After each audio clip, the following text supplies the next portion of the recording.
Welcome to Influential Entrepreneurs, bringing you interviews with elite business leaders and experts, sharing tips and strategies for elevating your business to the next level. Here's your host, Mike Saunders. Well, hello and welcome to this episode of Influential Entrepreneurs. This is Mike Saunders, the Authority Positioning Coach. Today we have with us John DiJulius, who is the author of The Relationship Economy. Welcome to the program, John. Thanks, Mike. Great to be a part of it. Yeah, I love the just even the title, because the relationships, people hear about that a lot, but economy, that brings to mind kind of a connotation of it's more than just a transaction like relationship marketing, which is a great thing, but an economy is like a whole ecosystem. Tell us a little bit about your background and what led you to write this book. Been an entrepreneur, have three businesses for almost 30 years, built three businesses.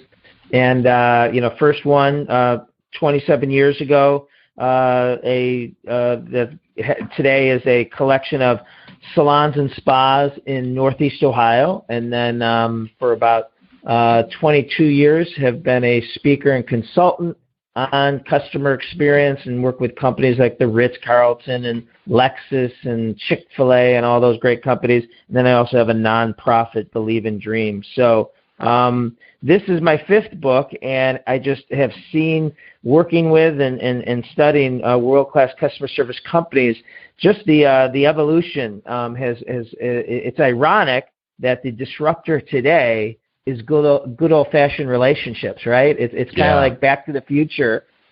Today's illiterate are those who have an inability to make a meaningful connection with others, and so bringing that, making understanding, business leaders understanding that the lack of social skills that people have in today's world is their problem to solve. It's funny you should say that, because I've said for a few years now, if you really want to stand out in your marketing, so many people think, let's do whatever, list a whole myriad of bullet points of bots to text to whatever you want to think about. But if you think about going out to your mailbox, it's much less cluttered these days. And so I think that direct mail could be making a comeback, right? Because of all the clutter out there. Absolutely. I mean, technology has brought us so many benefits and conveniences, but it's come at a significant cost. That cost is human interactions, and which is what, builds customer loyalty, employee satisfaction, and overall happiness. And listen, technology is not the enemy. It's not the devil. I love technology. Using it to eliminate the human experience is. Yeah, and do you know what a fallacy I feel in the world of business and marketing is? Social selling. Because my opinion is people use that as a crutch and an excuse to go, I'm using social media to sell. And all you're doing is commenting and sharing some stuff, hoping that people get the hint and go, oh, you like my thing, so can we have a conversation? I happened upon your profile, and I think you can help me. It doesn't happen like that. And technology and social media is wonderful, but it enhances relationship building. So, and I know you agree with that, but where do you see clients or people in the industry misusing technology at the expense of building real relationships? You're totally right. And it's kind of,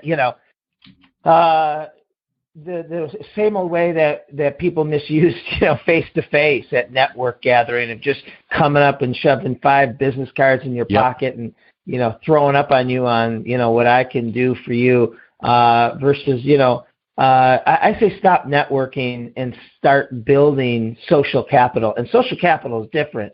Social capital is just making a connection with not the traditional networking, but, just growing the depths of relationships you have, where the relationship is its own reward. And somewhere down the road, things always come back to benefit you. But, people have great BS detectors today, and that just the ingenuineness is such a turnoff. And, you're right. I mean, LinkedIn has just turned into, just an explosion of sales pitches. Yep. So when you work with clients or meet with them, what are you telling them to do to avoid that? Because we have to know what to avoid, and then what are some good actionable tips to start building that relationship? Because it's not something that comes naturally to people.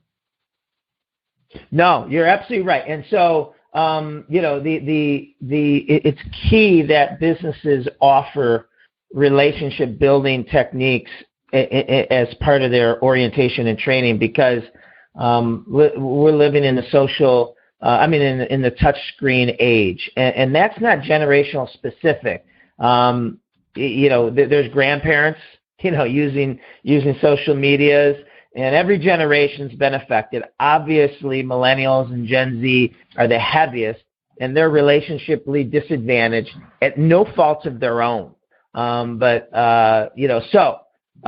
Because it's our responsibility as business leaders, because we can't skip this generation, the best way to build relationship building techniques, we found there's 5 key techniques, and it is to some of us older guys, this may sound common sense, but everyone's slipping at it. We're gravitating towards, texting and chatting and those conveniences. But certainly this is not common sense to the younger generation. So the 5 keys to the art of building relationships is, being authentic. Just putting the desire of others in front of you, and finding out what they need. Number 2 is having insatiable curiosity. If you don't, just finding out about other people. The problem, we're all genetically coded to be preoccupied with ourselves. It's my flight that was delayed. It's my client that's threatening to break his contract. It's my son that got in trouble. But we can't build a relationship if we're talking about ourselves. So one of our best techniques that all our clients adopt is whenever you're dealing with someone else, you focus on their Ford, as in F-O-R-D, family, occupation, recreation, and dreams. When you focus on the other person's Ford, you're not only building a relationship, you own the relationships, because to each of us, our own Ford is our hot button. The third one is having incredible empathy and really putting yourself in their shoes and not offering your expertise or solutions until you truly understand where they're coming from and what their pain points. The fourth skill to building relationships is a genuine love for people. And of the 5, I honestly believe all 4 can be taught. 4 of the 5 can be taught.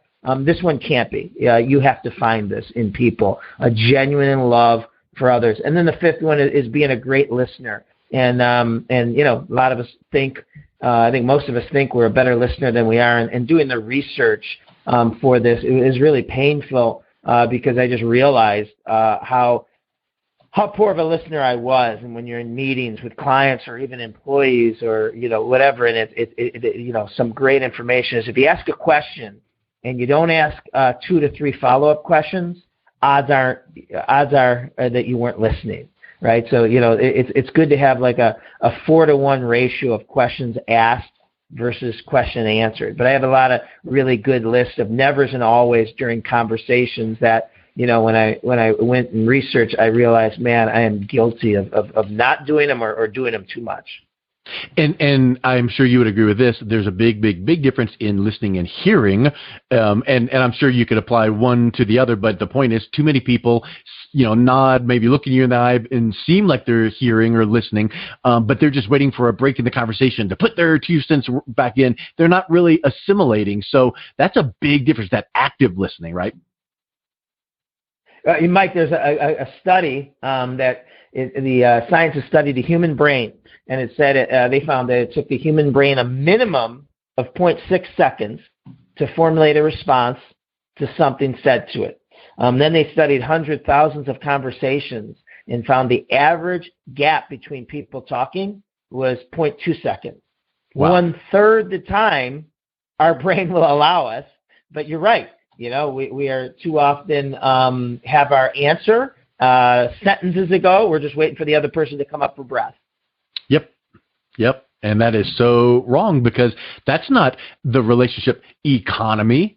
that is being pushy. And it's really interesting how, when you were mentioning Ford, it kind of reminded me of, we need to, in essence, advertise, air quotes, on everyone's favorite radio station, WIIFM. Have you ever heard of that one? Yeah. I have. So, and I think a lot of people, oh yeah, I've heard that gimmick, what's in it for me? But if we think about when we're talking to, interacting with other people, what is in it for them from their perspective? What's in it for them to take your call, to meet with you, to whatever? And if you can think about that and put their best interest first, maybe actually do book that quick phone call. And then you better darn well have that focus of that phone call be on them, and maybe have a little nugget that you could share with them that's just a freebie, helpful thing, even before even hinting at what you might be able to do together. So I think you bring up a whole lot. I think there's so much to that word economy. It's not just a one-way street, and it's the economy. It's the back and forth. And it applies to every walk of life. It applies to the stranger that you meet in an elevator, and it applies to coming home. I have a couple of favorite quotes. That everyone we come in contact with has an invisible sign above their head that says "Make me feel important." And the greatest gift that you can give anyone is the gift of your attention. And sometimes I can't give that, or I'm not ready to give that. And even to the point where I'll pull in the driveway, pull in the garage, and I have to unwind from, the day before I can go in and give that gift to my family. So, I'll sit in the garage for an extra 10 minutes with the car off before I can right. Go inside and give that gift of attention, because I don't want to cheat anyone. Yep. Normally, I'm doing the sit in the garage for a minute when I hear one of my favorite 80s on 8 songs, and I can't leave it till it finishes. But I know what you mean. So, hey, do you? I can tell we're the same age. Yeah, I know. Exactly that. Yep. Do you feel like there's a certain segment demographic that embraces the relationship economy more than others? Meaning, like with all the digital and technical, is the millennials more open or not to relationship? Who has to work harder, or does everyone? Right? It doesn't come naturally, but do you find that a certain demographic has to work harder than others? Yeah, so it's obviously more new. The millennials and Gen Z are relationshiply disadvantaged, but we're all suffering. We are all guilty. I am guilty of all it's called mental stimulation addiction, and I guarantee you've done this, and a lot of your listeners have done this. So I'll be sitting in a doctor's office waiting to be called, and I'll pull out my phone, or my phone will already be out. And I'll look at my 6 or 7 things, email, text, social media, ESPN, and whatever, and then I'll put it down. And literally, without thinking, 15 seconds later, I check them again. Like, what could have changed in 15 seconds?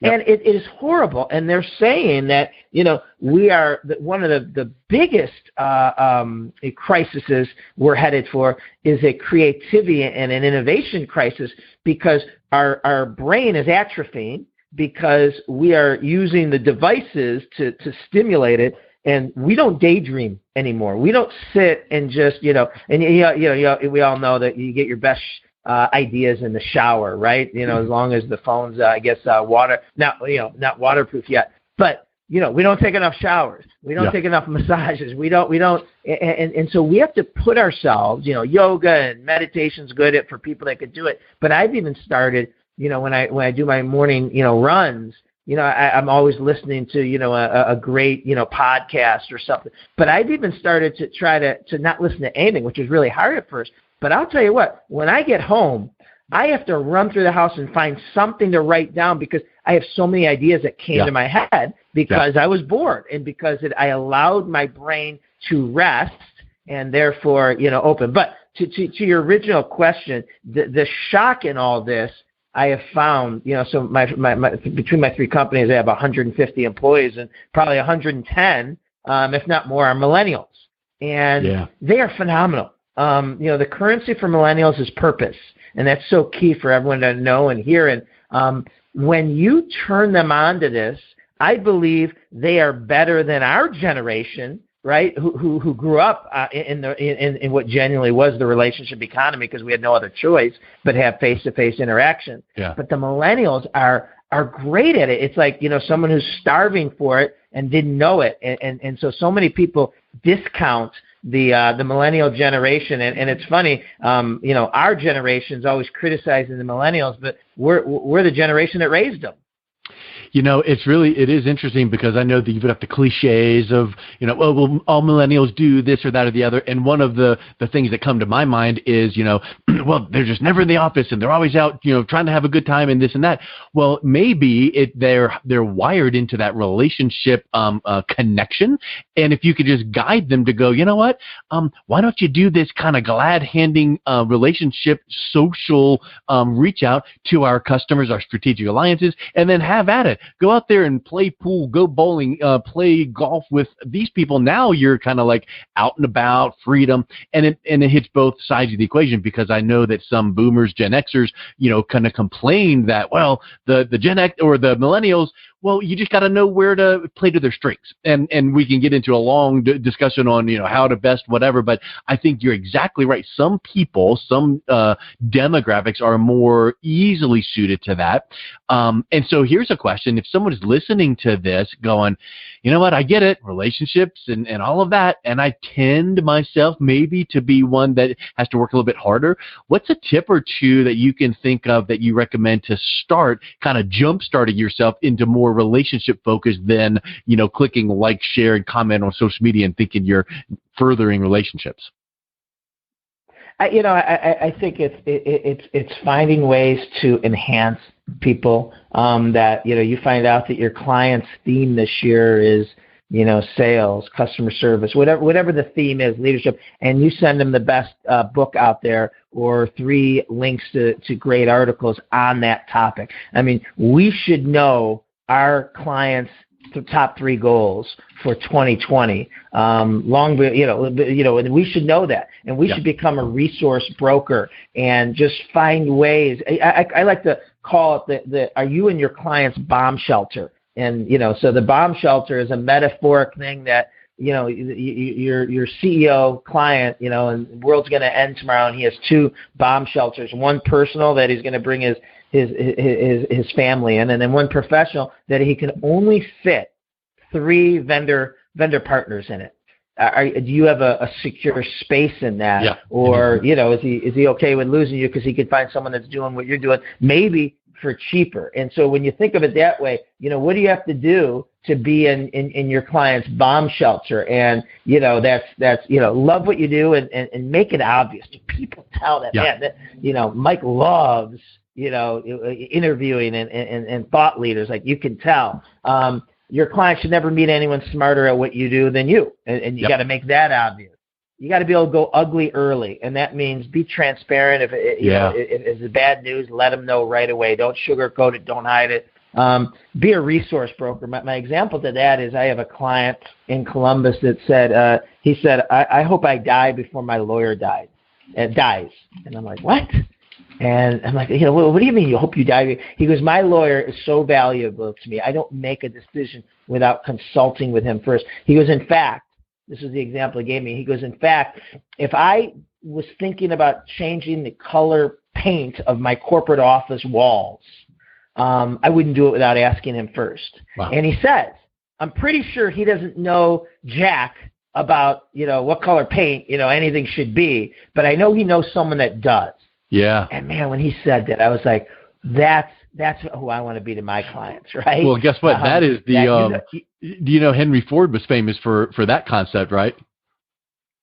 No. What was that? As the story goes, and I'm sure that, it's been embellished over the years, but apparently people back in the day were all upset about him, like, you're too powerful. And they take him to court, and pretty much the attorney was like, okay, Mr. Educated, successful guy, you don't even have a great education, so tell me the answer to this, and this, asking all these questions. And he's like, you know what, let me just tell you something. I don't know the answer to that, but I know one thing. I've got a button on my desk, and I can push that button, and I can have my right-hand man come in, and I will get the answer to that right now.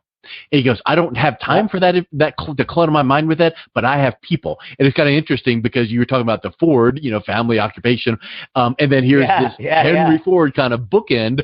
And you said something just a second ago that's really interesting, authenticity, transparency. It made me think of something that I was talking to a client once, and he just popped into this. He's like, real is rare.